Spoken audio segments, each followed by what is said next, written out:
Mga sirang orasan. Sino rito ang mahihilig bumili ng mga antigong mga gamit kagaya ng mga relo?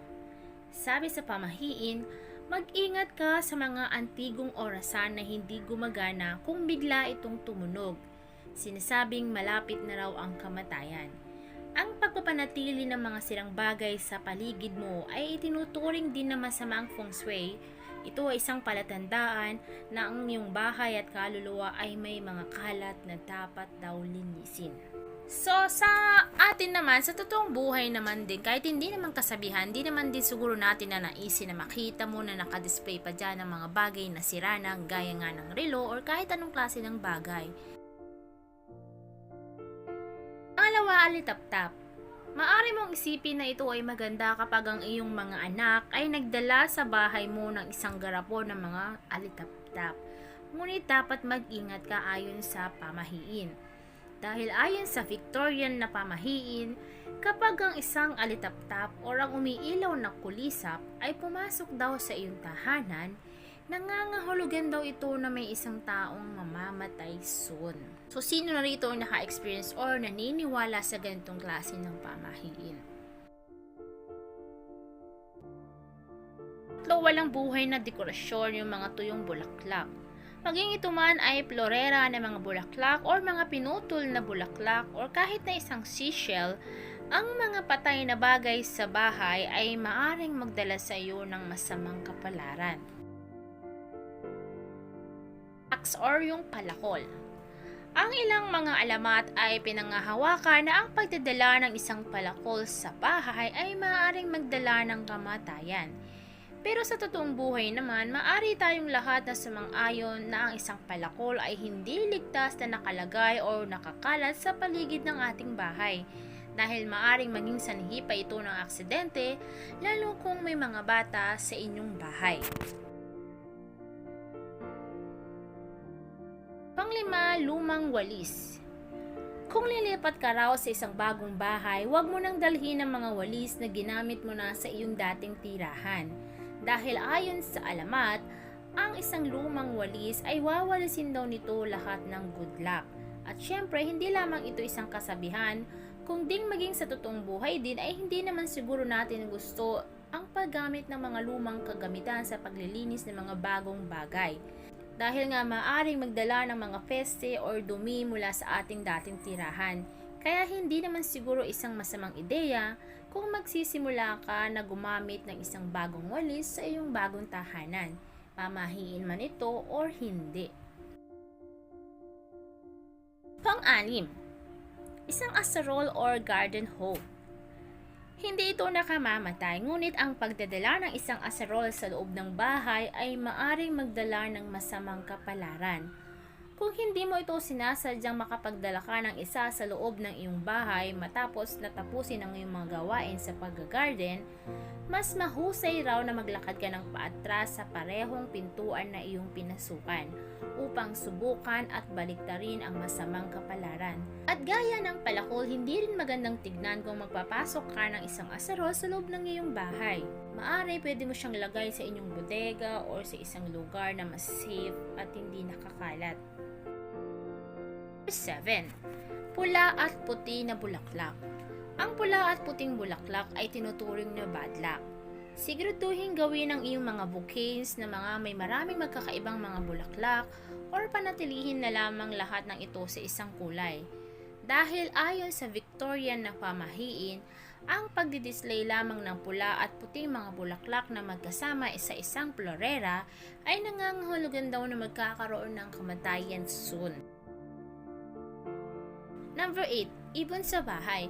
Kung ang isang ibon ay lumipad sa isang bukas na bintana, malawakan na pinaniniwalaan na ito ay bad luck.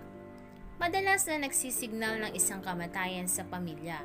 Para sa higit na pag-iingat, huwag mo na rin ipakilala ang mga ito bilang mga alagang hayop or pandekorasyon na form bilang mga burloloy. Number 9. Isang bukas na payong. Madalas na sinasabi na ang pagbubukas ng isang payong sa loob ng bahay ay bad luck ayon sa pamahiin na nagmula pa sa alamat ng Ehipto pati na rin ang mga Norse tradisyon. Kapag nagpasok ka raw ng isang bagay na nagpoprotekta sa iyong katawan mula sa ulan, iniinsulto mo daw ang iyong home's guardian spirit sa pamamagitan ng pagpapahiwatig na ang kanilang proteksyon ay hindi kayang putulin ito.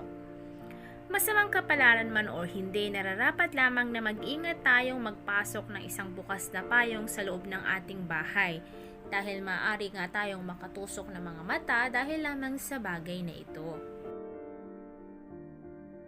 Number 10, mga eksena ng pagkasira. Ang ilan ay naniniwala na ang pagpapakita or pagdi-display ng isang painting o litrato pagkatapos ng isang natural na kalamidad, pagkawasak ng barko o labanan ay maaaring magdala ng pagkabalisa sa iyong sambahayan. Number 11, cactus. Maari silang maging cute, trendy at mahusay para sa mga brown thumbs, ngunit ayon sa mga alituntunin ng feng shui, ang mga matitinik na halaman katulad ng cactus at thorny acacia ay bad luck at maaring humantong sa pagtatalo sa iyong tahanan. Number 12, salamin. Habang nais mo ang pagtingin ng iyong lipstick sa iyong paglabas sa pintuan, may mga ilang tradisyon naman na naniniwala na ang mga salamin ay maaring nakawin ng iyong kaluluwa. At ayon sa feng shui, ang isang salamin na nakaharap sa kama ay maaring humantong sa mga problema sa relasyon. Kung hindi mo raw ito maiiwasan ang paglalagay ng salamin sa iyong kwarto, ay takpan na lamang ito ng kortina or tela kapag ikaw ay matutulog na. Number 13, magulong higaan.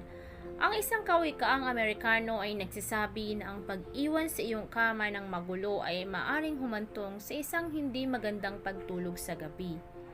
At syempre, maging totoo tayo na hindi talaga magandang tignan ito guys kapag iniwan mong magulo ang higaan mo. Number 14, leaning ladder. Ang mga hagdan ay may kanyang lugar, pero ang paglalakad sa ilalim nila ay bad luck. Ang pinagmulan ng alamat na ito ay hanggang sa ngayon ay pinagtatalunan pa rin. Maaring ang ugat nito ay mula sa tradisyon ng mga Kristiyano, kung saan ang paglalakad sa isang tatsulok form ng isang nakasandal na hagdan ay makikita bilang pagsira sa Holy Trinity. Ang isa pang posibilidad ay ang hugis ay kahawig ng mga galaw sa medieval. Ang isang mas practical na pag-aalala ay marahil ay hindi lamang ligtas na maglakad talaga sa ilalim ng isang unattended na hagdan. Ang magandang gawin mo ay ilabas ang iyong hagdan kapag katapos ka na sa iyong ginagawa or pagkatapos mo na itong gamitin. At ang last, ang rocking chair. Kung gumagamit ka ng iyong upuan na tumba-tumba ay walang problema, ngunit sinasabi ng mga alamat ng Irish na ang isang walang laman na upuan na tumba-tumba ay nag-aanyaya sa mga masasamang espiritu sa iyong tahanan. At kapag daw ito ay gumagalaw ng mag-isa, tignan mo, dahil naroon na raw ang masamang espiritu at ang kamatayan ay maaring maghintay. Nakakatakot naman ang pamahiin nito, pero di ba madalas natin itong napapanood sa isang mga palabas sa mga horror movie. Pero siyempre, nasa inyo pa rin naman yan kung paniniwalaan nyo.